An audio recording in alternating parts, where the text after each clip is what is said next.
ദേഷ്യക്കാരായ ആളുകളെക്കുറിച്ച് നിങ്ങളുടെ കാഴ്ചപ്പാട് എന്താണ്? ദേഷ്യം എന്ന് പറയുന്നത് ആ വ്യക്തി അനുഭവിക്കുന്ന എന്തോ ഒരു പ്രശ്നത്തിന് സിഗ്നലായിട്ടാണ് നമ്മൾ മനസ്സിലാക്കേണ്ടത്.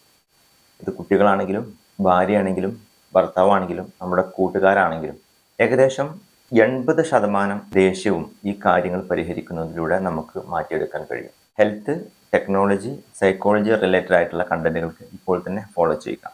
തിരിച്ചു ചൂടാവുക എന്നുള്ളത് ഒരിക്കലും അതിനുള്ളൊരു പരിഹാരമല്ല. ഇത് പ്രധാനമായിട്ടും വരാനുള്ള ഒരു കാരണം നിരന്തരം ഈ വ്യക്തി അനുഭവിക്കുന്ന ശാരീരിക പ്രയാസങ്ങളാണ്. കുട്ടികളുടെ കേസിലേക്കാണെങ്കിൽ അലർജി റിലേറ്റഡോ മറ്റോ ബുദ്ധിമുട്ടുകളായിരിക്കാം.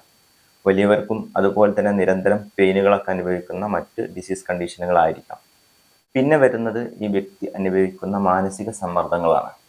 കുട്ടികളുടെ ഇടയിലുള്ള കളിയാക്കലുകൾ, മാതാപിതാക്കളുടെ ഭാഗത്തു നിന്നുള്ള ഓവറായിട്ടുള്ള ശാസനകൾ, വിദ്യാഭ്യാസപരമായ സ്ട്രെസ്സുകൾ തുടങ്ങിയ പല കാരണങ്ങളും കുട്ടികൾ അനുഭവിക്കുന്നുണ്ട്. ഇതുപോലെ മുതിർന്നവർക്കും പലതരത്തിലുള്ള മാനസിക പ്രശ്നങ്ങൾ ഉണ്ടാവാം.